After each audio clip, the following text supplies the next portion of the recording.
Thank you, Jared. Well, it was a beautiful night outside for a national night outside. It's that moment once a year when neighborhoods get together with police to get to know each other in hopes of preventing future crimes.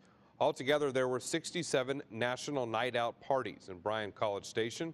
KAGS HD News reporter Jenny Walsh checked a few of those out. She's back here now, and we join her. Jenny, did this national night out draw the large crowds that we've seen in the past?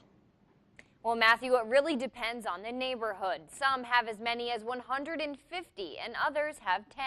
But it doesn't matter how many people come out as long as they look out for each other so the police can look out for them.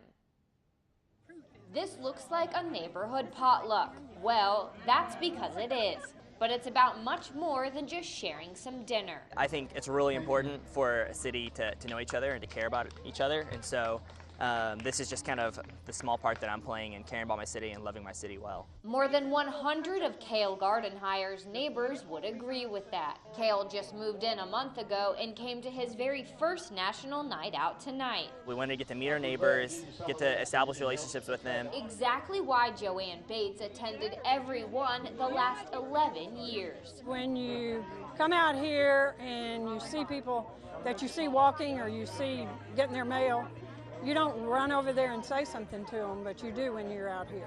If this yummy looking food isn't enough to get you out to your national night out, maybe knowing that coming to events like this one helps reduce crime in your neighborhood will. We have a finite number of eyes in the police department, but the whole community has thousands and thousands of people that can be on the lookout for things that are strange or things that look out of the norm.